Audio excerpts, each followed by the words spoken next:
Welcome to the Advanced Sports Analytics Show here on RotoGrinders, brought to you by Jock Market. Stop throwing your money away. It's time to check out Jock Market, the app where daily fantasy becomes a stock exchange. Buy and sell shares of players in real time for real money. Download now for a 100% deposit match up to $50 using the promo code GRINDERS. And get this. If you don't turn a profit this week, Jock Market is running back their first market guarantee to cover your losses this week. So download Jock Market in the app or Play stores or check out jockmarket.com. That's JOCKMKT.com and use the code GRINDERS for a 100% deposit match up to $50 on your first deposit. I'm Jordan Cooper, aka Blender Ed, Blender HD. If you want to follow me there on Twitter.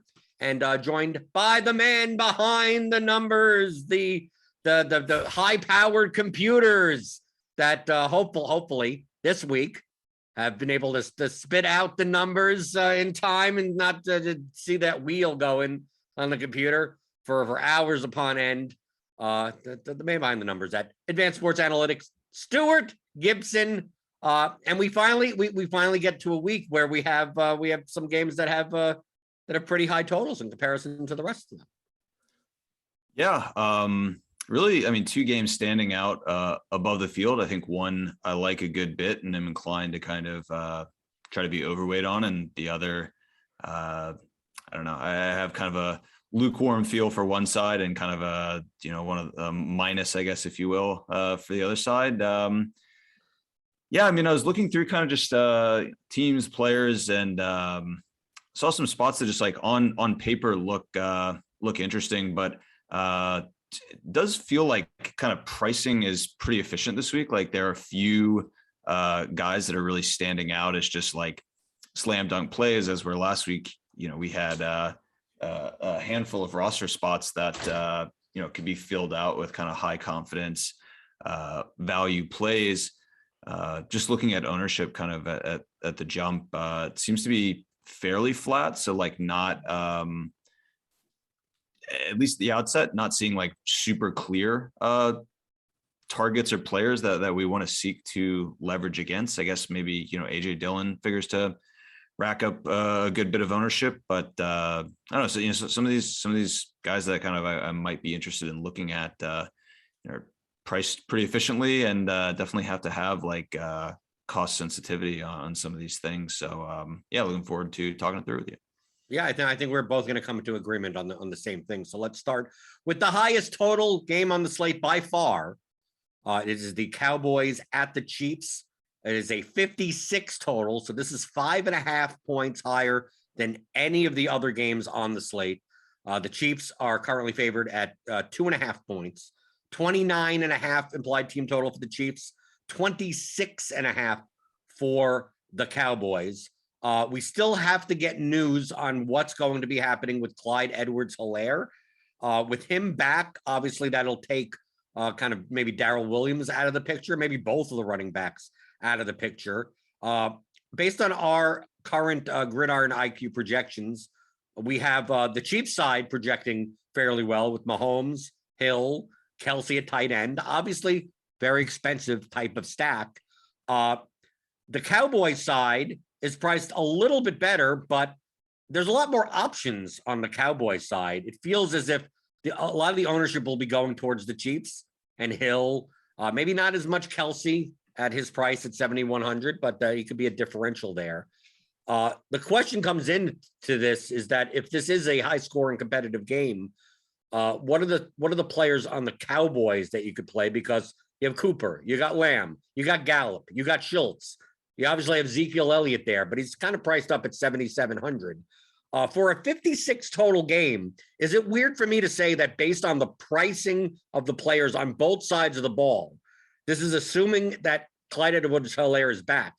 So I almost prefer Darrell Williams at 5,400 more than any other player in this game.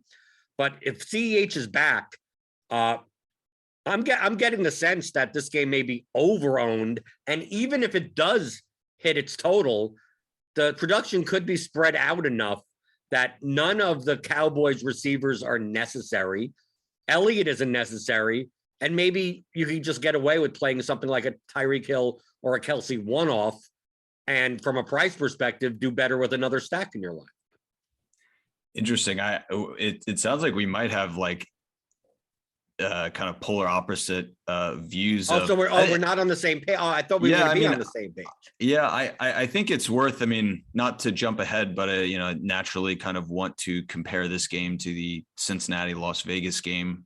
Just two ties. So you think because I thought we were going to be on the same side, that you would be lower on this game, and I would and be higher on the Bengals Raiders game, because that's where I am. Interesting. And it feels to me, based on the numbers that you're seeing on like top stack potential, that you see that this game is, even at higher ownership, it's not high enough owned. Yeah, I mean, I don't know, the numbers I'm seeing suggest that the Cincinnati Las Vegas game might be higher owned. I mean, I think like T Higgins, Boyd, Waller could be the highest owned tight end. Like, to me, that seems like a game that might catch more ownership. At least like from what I'm seeing, I think y'all's ownership stuff, I think, is also in agreement with that from what I'm looking at. And like, if that's the case, I to me, like, just higher total game. I know the pieces are more expensive, but I don't know. So perhaps we're kind of working under different assumptions, but I'm looking at this stuff under the assumption that ownership will be comparable, but I'm seeing like Cincinnati, Las Vegas getting slightly more ownership, because I think, like, for the reasons that you discussed, I guess, as kind of deterrence, right? Hard to figure out who stands to benefit, price sensitivity. I just think like that Cincinnati Las Vegas game, the stack kind of builds itself, some combination of Waller, Higgins, Boyd, Chase, maybe throw in, people might get kind of creative and throw in like Edwards or Zay Jones type thing. And then of course the quarterback, as we're like, I don't know. I'm seeing lower ownership numbers for this Kansas City Dallas game, and not like I don't believe I think basically the difference is the ownership that we currently have on RotoGrinders, I don't agree with. Okay. I think may end up changing. We have Mahomes at 12%. A lot of times, quarterback ownership will affect everyone else. We have Derek Carr at 5,900 at 12.3% owned. People don't like playing this guy, right? I do not see Derek Carr being higher owned than Patrick Mahomes on the slate in GPPs. I don't, especially in large field GPPs. Maybe the sharper players are more on my side and are going to play more of the Las Vegas Bengals game. But I think for the larger field GPPs, I see Mahomes being closer to 15% owned. And I also don't see Tyreek Hill only being 12% owned. I think there will be more people that play Hill than play Adams. And we have Adams at higher ownership than Tyreek Hill. So once you start combining those things together, once you start bumping Mahomes ownership up to 15 and Hill up to 20%, like then you start getting more ownership on the Cowboys. Then I think the Cowboy side is going to be the lower owned side. But I think a lot of these Chiefs lineups will have an Amari Cooper run back, or a Lamb run back, or a Gallup run back, because he's the cheapest at 4,200, which makes the Prescott side of the game more appealing to me. It's just that it's one of those classic situations we see with when we have multiple receivers that are viable, that it feels like I need to build more lineups in order to get all the combinations. And I'm not confident on like, what two guys do I pair up with Dak Prescott? I'm not exactly sure. And then even if I do, if Zeke Elliott vultures 2 touchdowns from the receivers, like my stack goes down the hill. So like, to me, the higher ownership on the Chiefs that I think there's going to be compared to our current ownership, and who knows who gets there for the Cowboys, I think I'd rather avoid the situation. I don't mind the one-offs. I don't mind the secondaries. Play Hill plus Cooper. Okay, fine. Without Mahomes or Prescott, and then play another stack in your lineup. Like that's where I'm going from. But I can understand that if you're looking at our current ownership, you may think the opposite and go, maybe these guys aren't as high owned as they should be. Yeah. No, I mean, our ownership is kind of in lockstep with you guys with regards to, certainly the Cincinnati, Las Vegas game. I mean, we've got Higgins, Chase, Waller, all projecting fairly high. But how would you play? So, we'll get into that game in a second. Sure. Yeah. But if you were to play this Dallas Kansas City game, like would you go that just really straight? If you think that these guys aren't being as high owned as they should be, should you just play it the straightforward way and just go Mahomes, Hill, Kelsey, and Gallup, and then just find value elsewhere in the rest of your lineup? So I'm like okay with the Kansas side, but I'm actually inclined to agree with you. Like I do prefer the Dallas side slightly more. I just think less ownership obviously is a little tougher to figure out with Gallup back in the mix, but I like all those options. I mean, Gallup, Cooper, and Lamb, and I think I'm going to be fine. Obviously, yeah, like you said, you're going to have to take more lineups to kind of feel like you have adequate coverage of the possible outcomes. Of course, Elliott could factor in the mix. One game sample, but I mean, Gallup back, Dalton Schultz just kind of disappeared. So it seems like he could be a guy to just kind of leave out, if you have to really build a lot of lineups to get coverage of, say, like 4 potential pass catchers. So I think I might take the approach of just say, look, if that last game was a blip on the radar and Dalton Schultz is meant to be more a part of the offense than indicated last week, that's gonna suck for my kind of combinations of Lamb, Gallup, Cooper, but willing to take, I think, those shots. And yeah, I mean, I think Mahomes, Kansas City, like all those guys project well. Obviously, have a huge ceiling. I kind of prefer the Dallas value a little more. But I think Kelsey is just like the kind of could be kind of a keystone like building piece. Just fill out that tight end position, correlate it well with essentially the game environment. Use him as the bring back. That way, you have kind of one of the premier Kansas City pieces, but aren't kind of locked into, spending heavy on, 2-3 guys on the Kansas City side. That would be kind of my preferred approach to take with this game. Well, the other game that we were talking about is the Bengals at the Raiders, 50.5 total.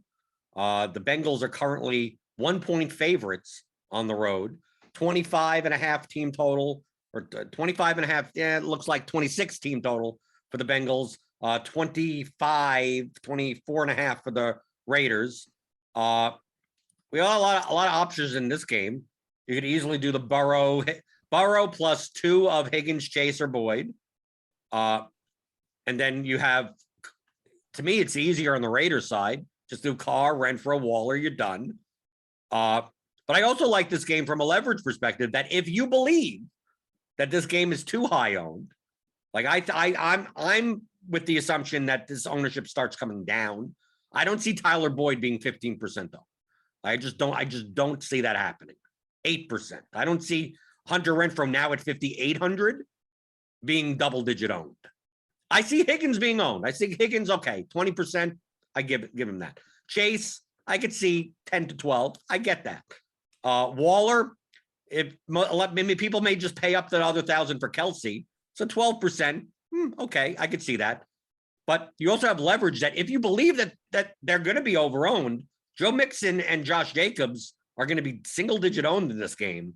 And they don't project that poorly.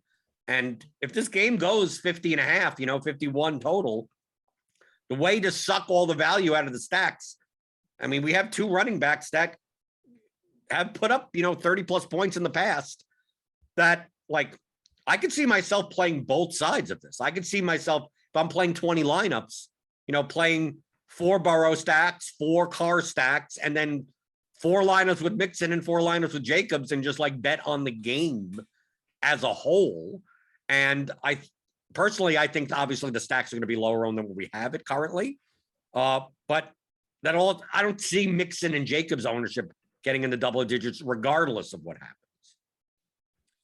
Yeah, I think those running backs are intriguing spots. I mean, I was looking through. We have like what we call a team pulse app, just kind of gives you some metrics, parameters around some of these teams, their coaching staffs, and like I typically think of like Las Vegas and Cincinnati as being kind of poor defenses, but I mean, both these teams have been quite good against the pass this year. I think we have the Raiders is allowing the second fewest pass yards per attempt. The Bengals are inside the top 10, or I guess bottom 10, top 10 if you're looking, sorting by fewest. And it does kind of feel like the running game is maybe where these defenses are a little more susceptible. So I guess the way I was looking at it is between what I suspect will be, fairly strong ownership on the game and, potentially a kind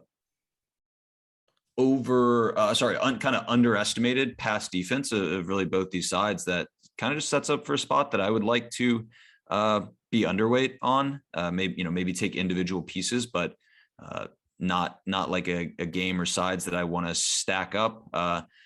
So I mentioned at the top, like I'm kind of lukewarm on the Las Vegas side. I think, there's a bit more of a case to be made there, just because I don't think they'll have quite the ownership that the Cincinnati receivers will have. But yeah, the Cincinnati side, I mean, I just think like Las Vegas could be a tough matchup for them. And they're going to come in at pretty high ownership, not like huge price discounts or anything. To me, like those kind of add up to a spot that I would like to be underweight on. The running backs are interesting. I mean, Jacobs, Mixon, not going to get huge ownership. Both these teams fairly attackable on the ground. Wouldn't want to play them across from one another as like a secondary, running back versus running back. Both these guys are, so ground dependent that I just don't really see a situation where they both get there. But could see something like Waller Mixon or Boyd Higgins Chase, one of Boyd Higgins Chase versus Jacobs, something like that. Maybe what might be one way to get exposure, because there is a dearth of kind of high total games, and this is one of the good ones, and Vegas is projecting it's going to be one of the stronger games. So not so much a spot to X out completely, but I don't know. That's kind of how I'm seeing this game. Out of the remaining 10 games, what would be the go over pluses and minuses compared to projected ownership? What would you consider as one of the plus games on the slate? So we have Tennessee as a pass stack, kind of showing up towards the top of simulated value.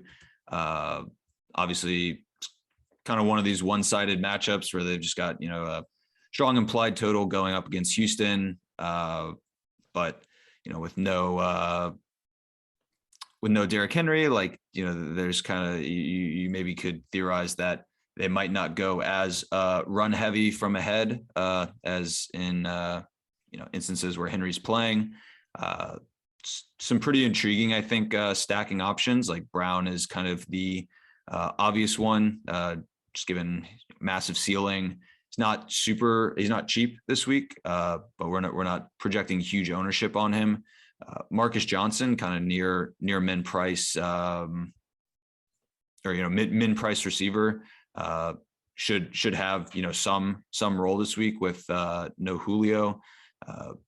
Don't think he's like going to fly under the radar. I could see him being kind of a trendy, like low cost type receiver, but assuming he's kind of has a role of substance in the game, that could be a kind of additional if you wanted like double stack Tannehill, Brown, Johnson. I think that would be something I'd be comfortable with.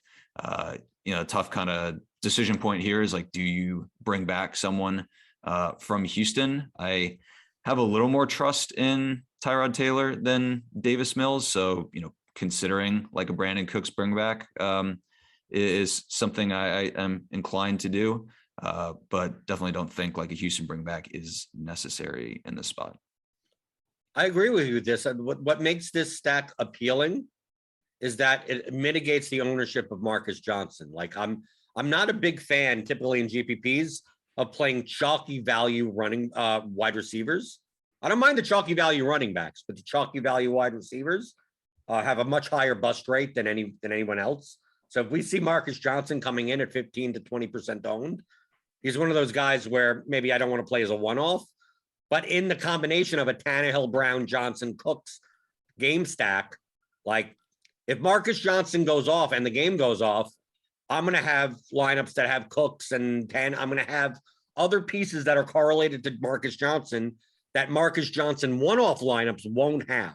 So to me, that's what makes this stack more appealing. I'm lukewarm on the game as a whole, but I think you've sold me on yeah, they have a 27 plus team total, and you know, their running game is kind of like Foreman and Peterson, and you know, maybe, and it's the Houston defense, so maybe, you know, they could run up the score 42 points or something, and maybe you don't need a run back. But I mean, if Marcus Johnson was lower owned, then I'd love it more. But to me, it feels like a way to play Marcus Johnson in a non-chalky way. So so I'm perfectly fine with it. I mean, I also like Tannehill has been Tennessee, even when Henry's been in the lineup, like they sometimes utilize Tannehill around the goal line, and with no, I kind of think of Foreman as like a kind of bruising between the tackles, north-south guy.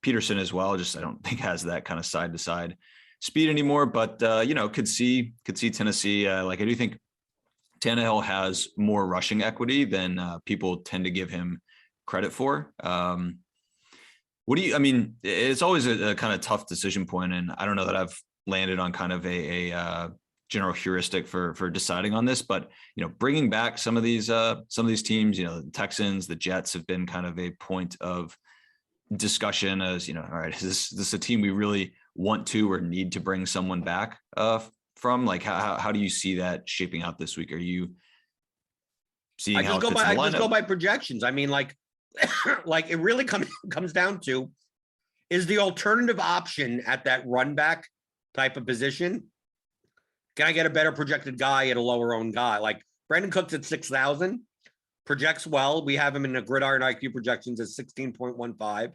18% ownership. I'm not necessarily say I agree with that. It just comes down to, if I don't play the run back there, do I play what, DJ Moore there instead? Do I play Higgins there instead? Like what other guy, like someone else is going to be there. So is the opportunity cost of playing the correlated piece worth it? And I think at his current projection, I don't mind Cooks. But if we take a look at a team like the Jets, and it's like, do I play Corey Davis? It's like, he doesn't project that well. Like none of the Jets receivers project that well, that if I do play a Miami stack, which I'm not inclined to on this slate particularly, that like playing Corey Davis at 5K, there is an option. I'm going to be sacrificing 2 or 3 points of projection just to have the correlated piece, that it may not be worth it. So like, to me, that's the heuristic. I don't think in terms of, does this team have to push the ball? I don't think in football terms. I just assume all the football stuff is in the projections. It's just like, if they have high, the other side of the game is also well projected, then I'm going to end up with more run backs. And if the other side of the game isn't as well projected, I end up with less of them. Yeah. Yeah. What about you? Games that are standing out as spots plus to be over? I mean, to me, I think that the best games on the slate are all 3 late games. So like, I consider a plus. The prices have come down. I mean, it's the type of stack that if you just played every week, I think you get it right at least once and win a lot of money. Russell Wilson, Tyler Lockett, DK Metcalf. I mean, they're cheap enough now. Metcalf at 6,800 and Lockett at 6,000. You have a run back on the other side with James Conner, right? You could obviously Hopkins is out. So maybe you could get away with a Christian Kirk or an AJ Green, maybe Rondell Moore, something like that. But I think just the upside of Russell Wilson, Lockett, and Metcalf. I mean, you can't. Yes, Pete Carroll likes running the ball a little too much, but we've seen Russell Wilson put up 250 yards and 5 touchdowns. So like, I wouldn't put it past him. Is it this game? I have no idea. But at this ownership, Like, I don't, why not take a shot? Why not take a shot on a double Russ Wilson double stack? And, I did it last week and that obviously did not work. But I view Russell Wilson very similar to like a Josh Allen. Obviously, Josh Allen has a much higher upside the way that offense is run, but just talent wise, the talent of those three guys, if they put up 40 points in any game, I'm like shocked. It's just a matter of they'll do it once or twice a season, and you don't know what game it's going to be. So I'm going to tend to play it at lower ownership. So I view the Seattle side as the plus, but more of a large field GPP play, and not necessarily like a core piece of like single entry builds. Yeah. We don't have great scores on the Seattle side. And when I look at it, I mean, yeah, this is as cheap as you've been able to get Metcalf plus Lockett in quite some time. Condensed, the ceilings on these guys are known to be quite high. It's just like so far this year, like they have really struggled to achieve that ceiling on a consistent basis. But are going to come in at low ownership. We actually like from the game the running backs, obviously Connor, but Alex Collins at 500. Obviously Seattle is 2-point dog, so not projected to be playing from ahead, quote unquote, but like I don't think 2 points is a huge spread to cover. And assuming like Chris Carson isn't back, which I think feels like a pretty safe assumption, like there's going to be a lot of touches, runs potentially for Collins, also somewhat of a factor in the pass game. So we have him scored reasonably well. Before we jump to minuses, there are a couple games that I'm just like a bit perplexed by. Like I want to find ways to like. Don't tell me it's the Browns. Please don't tell me it's no.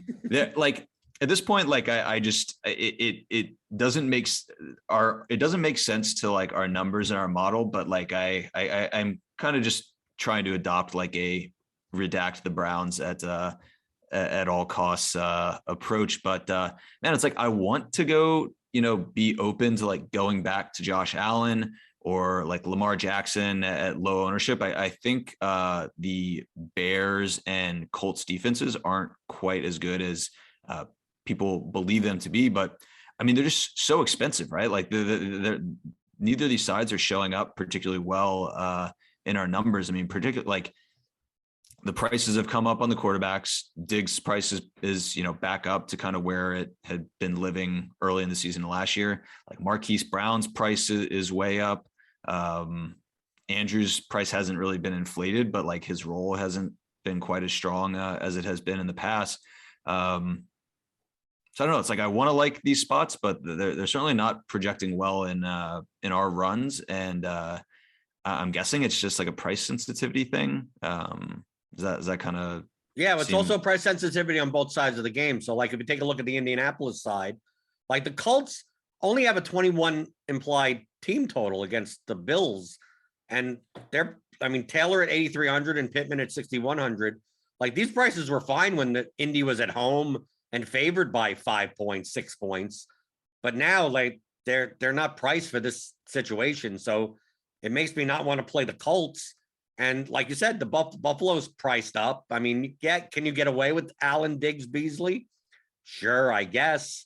But I think that the games are just overpriced. And the same thing for Baltimore. We just got news that Allen Robinson is now doubtful. So maybe that adds some little value to maybe like a Darnell Mooney. But it almost feels like I'm taking a look at the Baltimore-Chicago game, and I almost prefer the Chicago side to the Baltimore side from a projection standpoint. It's just that like Marquise Brown is 7,100 now. Like Sammy Watkins is back and Rashad Bateman is 4,500. So like, while I don't mind Lamar Jackson himself as a quarterback, it almost feels like if I do play Lamar, I'd rather play him naked than pair him up with anyone, because I think most of his teammates are overpriced for their projection. And Baltimore really only has a 25 implied team total. Like these prices would be fine if they had a 29, 30 point implied team total. So yeah, like I would consider both games to be minuses, but not like, I think their ownership is on par with what they're like. I don't think they're over-owned. I don't think they're under-owned. I think just that they're black. and they're getting black ownership because of it.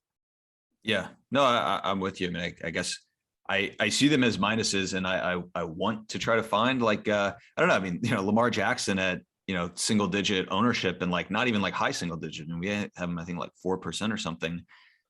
More times than not, that's going to be a spot like I want to attack. But yeah, I mean, no, I'm with you. Like to me, like Andrews is really the only Baltimore skill player that I could even stomach playing. I mean, Brown at 7,100 is just a lot. Let's see. What are your thoughts? What are your thoughts? Another game. I don't know if this is this is one of these games. I don't know if it's a minus and I don't know if it's a plus. It's one or the other, but I don't know which one it is. Is Green Bay, Minnesota. Okay. AJ Dillon is going to be probably the chalkiest running back on the slate. Devontae Adams is going to be one of the chalkiest wide receivers on the slate. It makes sense that if you're going to play them both, why not play Aaron Rodgers in that lineup? Then we have Minnesota on the other side, and Thielen and Jefferson. Jefferson's now priced up to 8,100. Thielen 6,600. Cook's 8,200. Like these teams have very condensed offenses. It makes me want to say, why don't I just play like Rodgers, Adams, Dillon, Cook, or just one of the Vikings, even Tyler Conklin, or play Cousins, Thielen, Conklin with Adams or Dillon. It seems like a good way to mitigate the ownership of the two chalky Packers guys. But like, do I gain more value by having lineups that don't have Packers in them? And we've seen that the Packers play very slow and their players hit their ceilings when the game is higher paced and faster play, like, higher score, like Justin Jefferson's getting an 80-yard bomb or, something like that. That it would it be better off playing lineups without Dillon and without Adams? And if Dillon or Adams don't have a ceiling, it's most likely the Vikings guys don't hit a ceiling either, right? Like it's one of those games where if the game goes off, yes, all these pieces together could work out. But if the game doesn't go off, all the pieces fail. And I think I gain with the ownership of Dillon and Adams, I think I gain more by the game failing than by the game succeeding. But I could see a case where you're like, well, if Dillon's going to be so high owned, why don't you just pair him with a low owned Adam Thielen and just mitigate that ownership? Like I get that point also. So it's like, to me, it could be a plus, it could be a minus. And I don't know where you have both teams on your side of the ball. Yeah. So we have pretty strong minus on the Green Bay side and kind of lukewarm slight minus on the Minnesota side. One thing that like at least our model will not I guess consider is like so I think one thing that potentially is bringing this game down from the way like we're running things is that Green Bay is just super slow. I mean, they're slowest team in the league, most highest average. Like one thing I just look at as average time between plays for an offense. Green Bay, highest in the league, essentially taking the most time between plays by a pretty wide margin, by like almost half a second over the next slowest team, Cincinnati. So,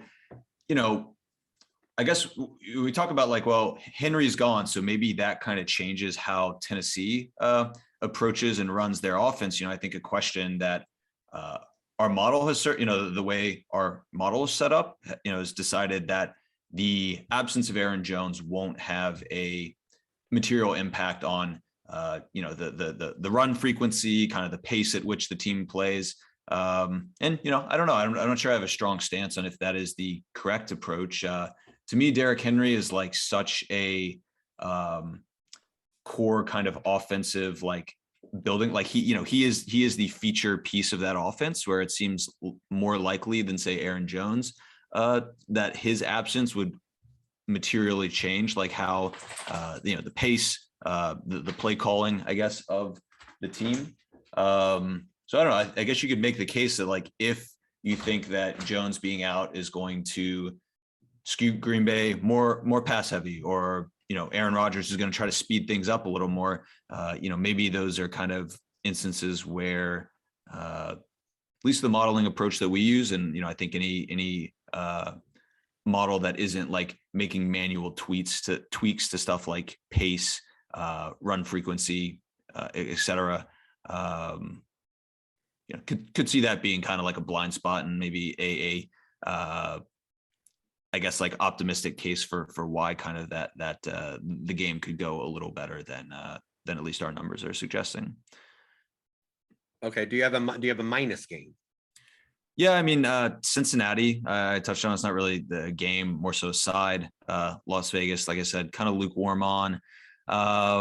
Let's see, as I look through here, I don't know. I think I don't think Miami is going to be super popular, but not really like a stack that I'm super interested in putting a lot of trust in. I mean, just like the fluidity they've had at quarterback, like I think, Tua's got to have one of the lower probabilities to finish the game among starting quarterbacks.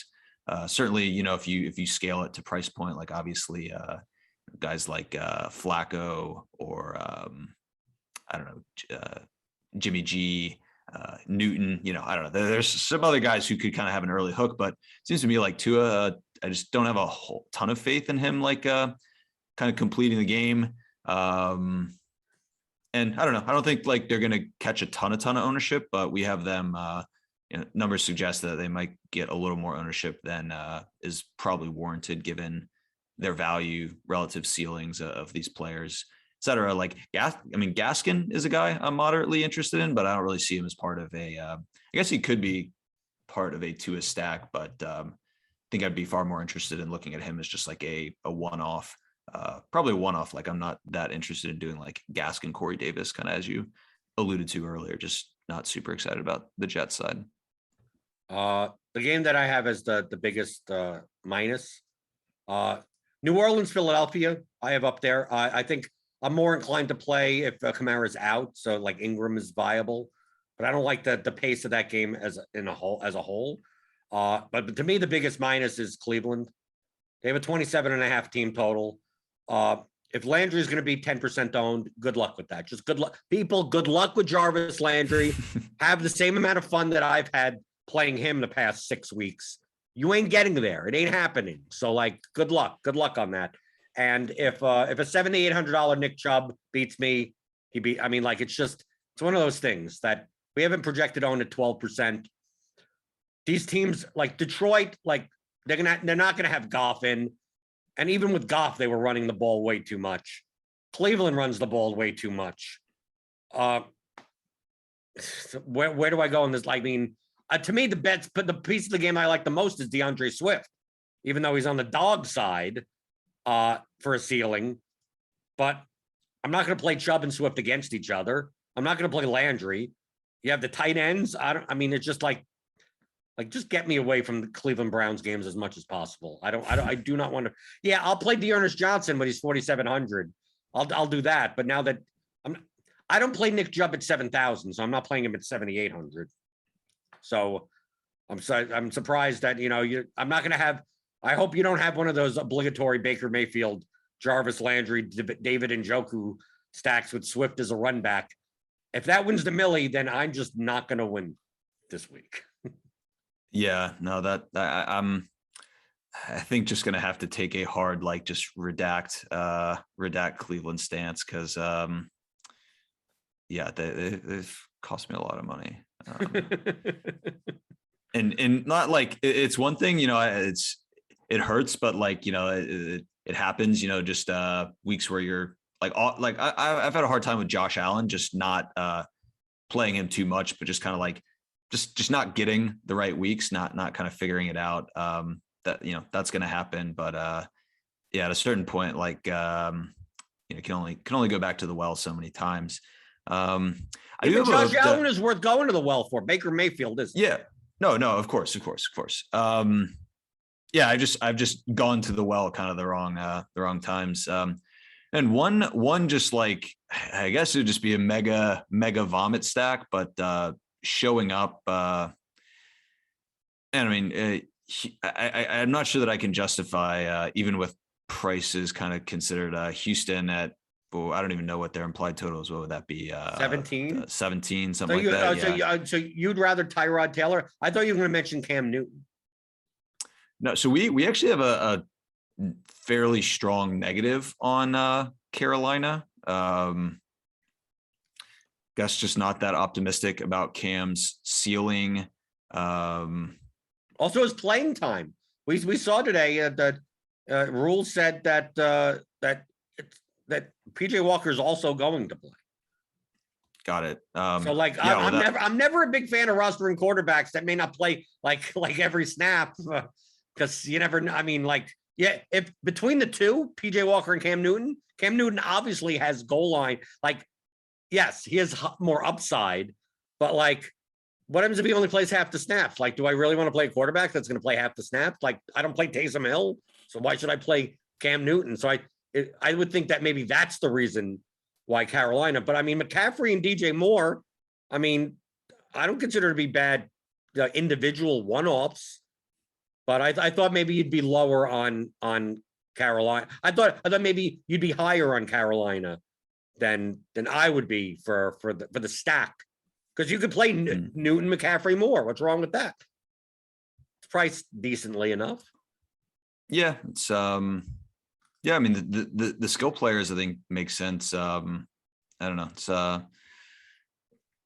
I wasn't aware of the kind of potential split duty. That to me seemed like, for the same reason I am not interested in Tua, because I think there's a chance that he might not play the whole game. Like if there's going to be news that comes out that Cam like is unlikely to play the full game, like, yeah, I don't know. I'm not super interested in playing a quarterback that isn't going to be on the field for ideally 100% of snaps. You know, certainly fine with playing Josh Allen against a team where he might get yanked in the, halfway through the fourth quarter, because if he's getting yanked halfway through the fourth quarter, he's probably did something right in the previous 3.5 quarters.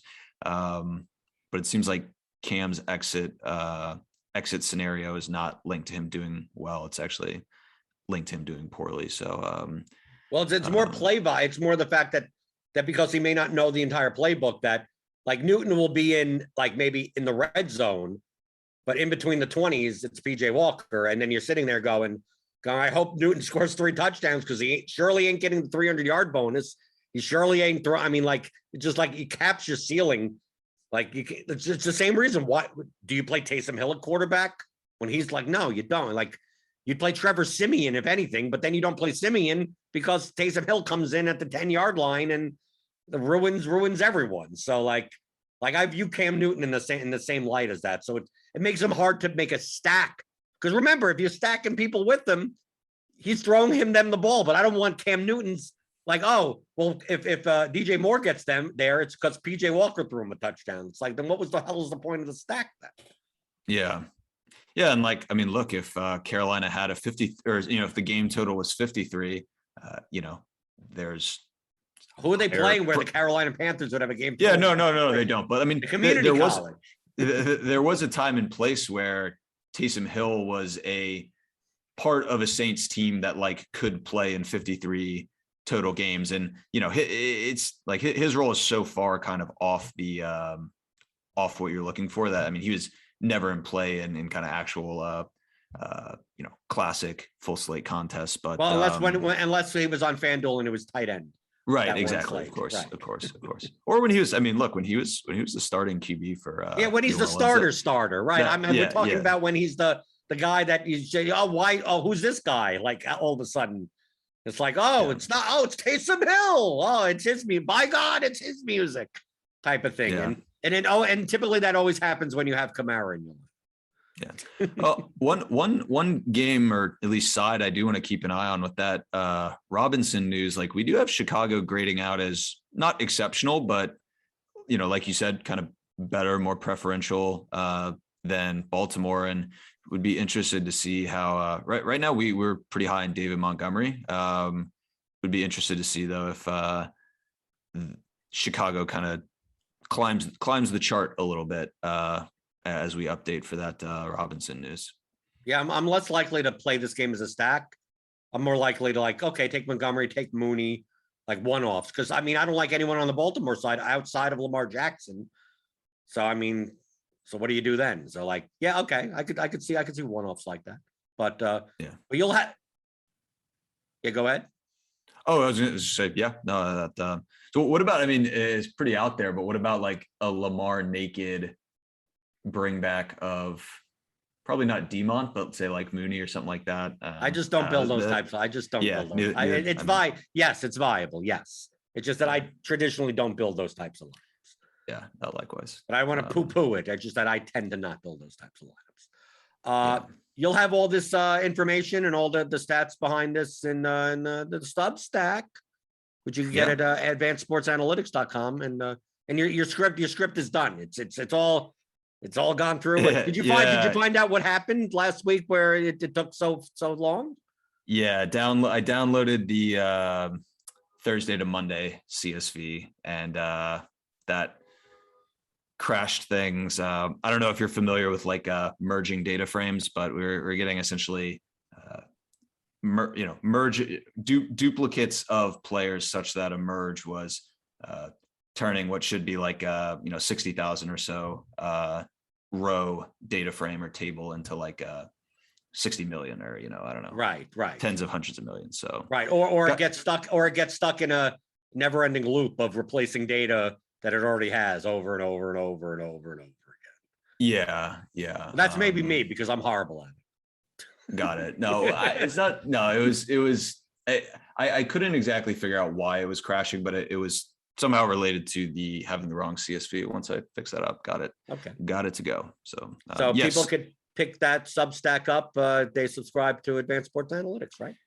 Yeah, subscribe to Advanced Sports Analytics. That'll get you access to the Substack, pretty much the contents of that article, just native in kind of the website. But we do have like a Substack native subscription. It's unfortunate that you can't merge the two, but so yeah, it just crashes. It takes forever, right?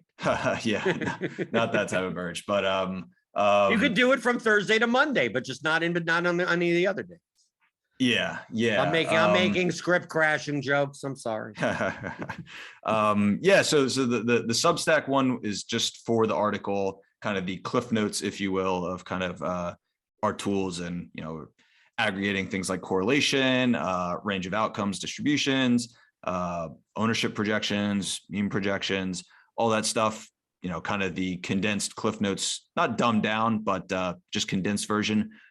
That's cheap. Think $10 a month, or you can sub to the site, get access to that article as well as the tools that that article and a lot of the data that kind of we talk about on the show comes from. So you can follow Advanced Sports Analytics on Twitter, AS Analytics DFS. Feel free to like and subscribe if you're on YouTube. Give me those thumbs. And if you're on the fantasy, the RotoGrinders Daily Fantasy Football podcast feed, feel free to go and rate and review it on iTunes. So for Stewart Gibson, I'm Jordan Cooper.